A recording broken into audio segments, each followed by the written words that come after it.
Welcome back to fabrication Motorsports. On today's episode, we're restoring a Tri-Sport. Join us, shall you?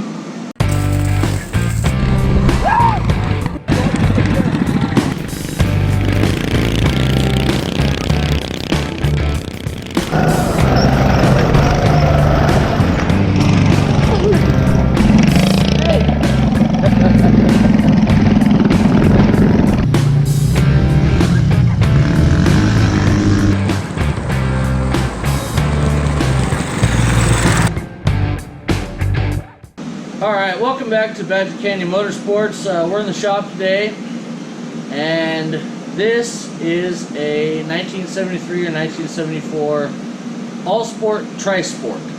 And I know what you're thinking, it looks like a giant pink urinal. It does. And it kind of does. And the other thing you're probably thinking is the thing's got no front end, and you are correct. Yep. It came to us without a front end, so that's what we're going to be doing today. We're going to be making the front end for this Tri-Sport, and I was lucky enough to get on the Facebook and find a group of people dedicated to these things. There wasn't a whole lot of them made. I think they were made for like 3 years or something, like 73 to 76.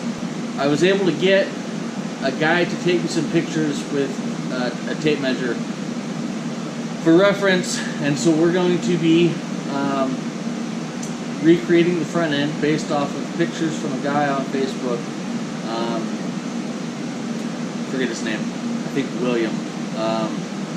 That's what we're going to do. I had my buddy Seth over at DM Targets cut out the triple trees. Yeah, let's see those. So they're the triple clamp. So there's the top and the bottom.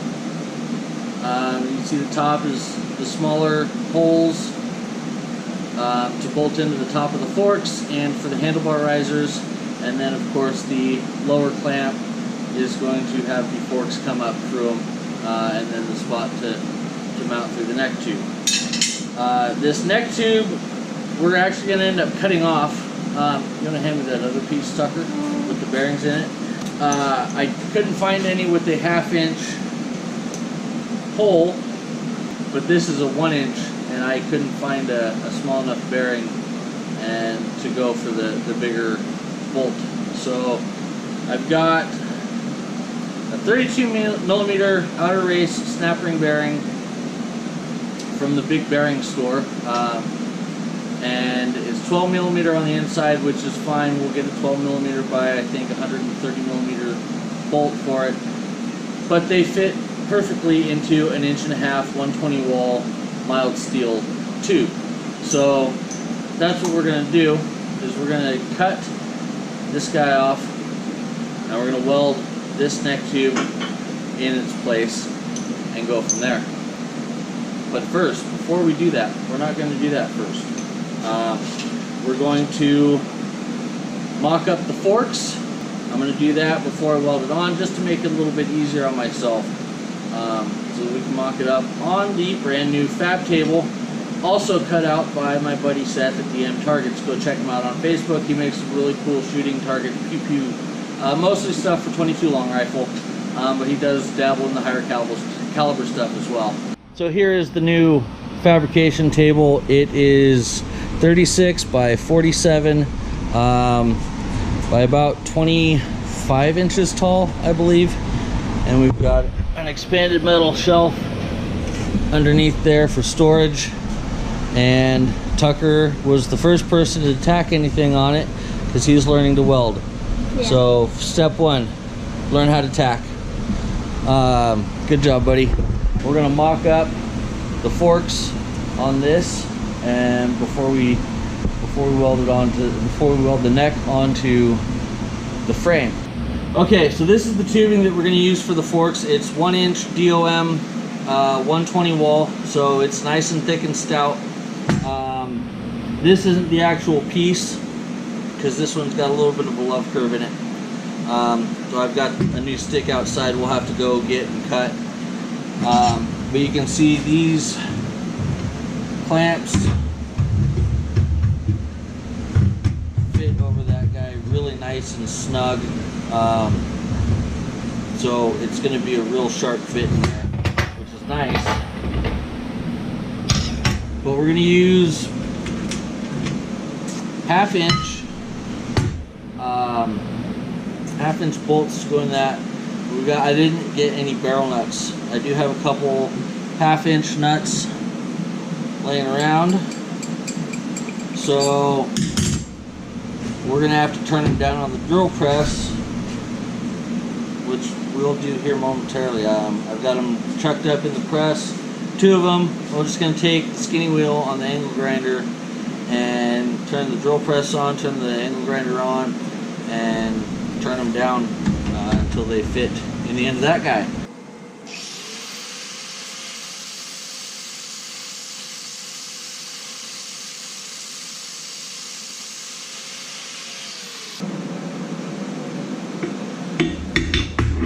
Wow. That's going to go right in there like that. You see that? Nice. But we're going to drill holes. We're going to drill 4 of them in through the side at 90 degrees, so that when we put this in here, then we're going to weld in and tack all the way around it to keep that guy in there. What's that going to be for? So basically you'll have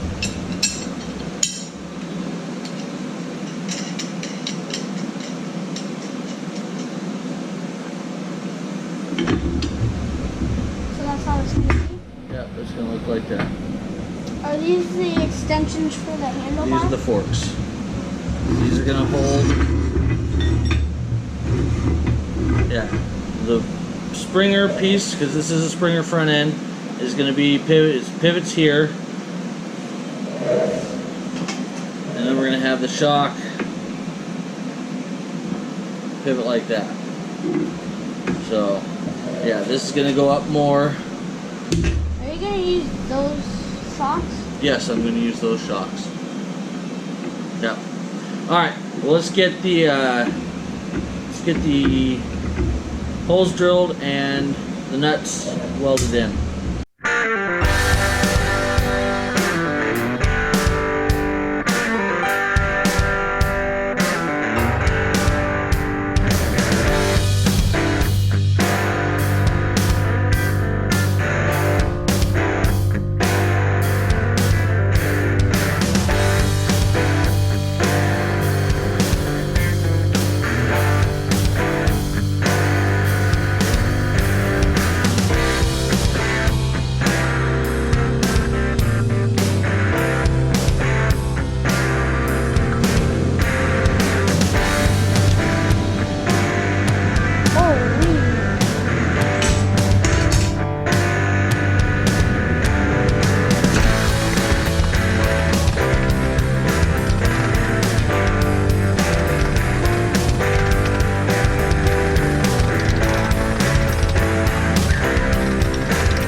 Alright, so here's our fork assembly that we've got so far for the Tri-Sport.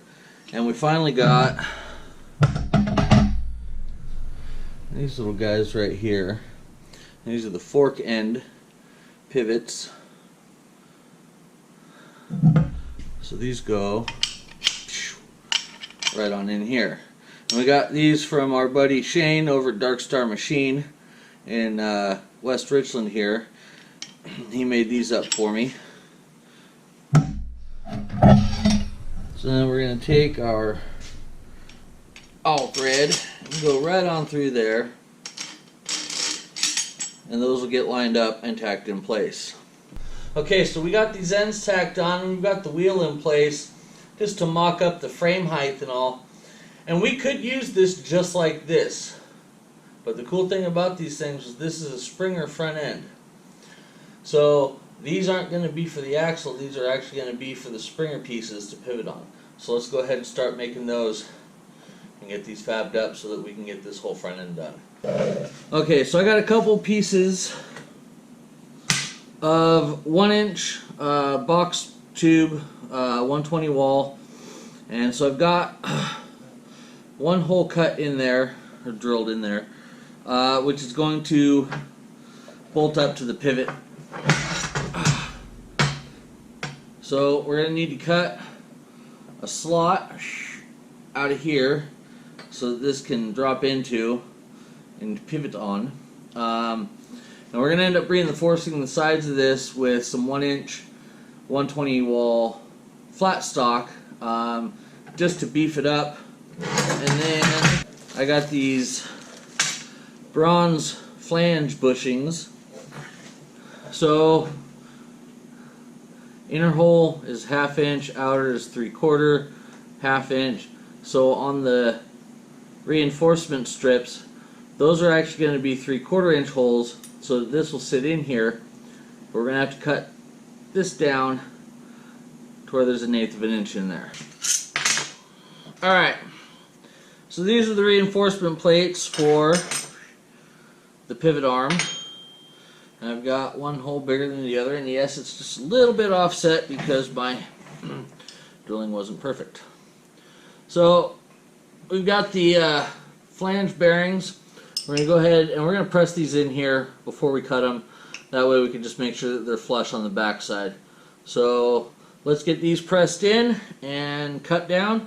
Then we can get the pivot arms bolted together and weld the plate onto the side of them.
Okay, so we got the front end mocked up for now. That's the angle roughly that it's supposed to be at. The pivot arms are done. So we got to make the brackets for the shock to mount onto the suspension. So we're going to use 2-inch by 2-inch squares of flat stock, and we're going to cut, basically we're going to cut triangles out of them. So let's get these cut and then we'll make triangles. Woo!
Okay, so we got the Springer front end tacked together and assembled enough that we can put it on the bike and just kind of give it a quick test out.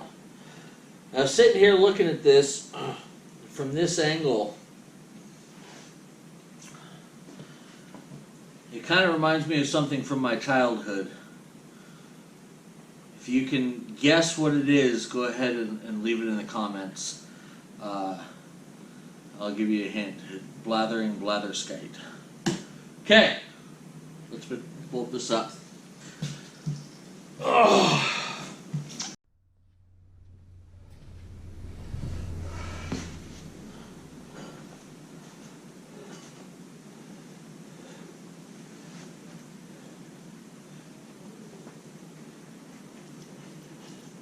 Well, that's my full weight, and I'm about 270. Also, the tire's flat, and the back tire's flat, but I like it. I like it a lot. So, this is definitely a step in the right direction. So we did air the tires up on this, and you know, that's not a horrible steering angle. It's a lot of rake, but that's not actually really that horrible of a steering angle. That's awesome. So I'd also like to thank Seth at DM Targets for doing the plasma cutting on these guys, and Shane over at Dark Star Machine for milling out the fork end pivots. Links are in the description below. Thank you for watching Badger Canyon Motorsports, episode 1 of the Tri-Sport build of getting the Springer front end back together. Follow us on Instagram and Facebook. Please like, comment, and subscribe on this video. We're really trying to get the channel going, and I think right now we're at something like 15 subscriptions. It would be awesome if we could see, I don't know, maybe 100 by the end of the year. That would be awesome. On the next episode, we're going to be getting the engine on this thing, and we're going to get the new torque converter from Go Power Sports, and get this whole jack shaft cleaned up. Join us then.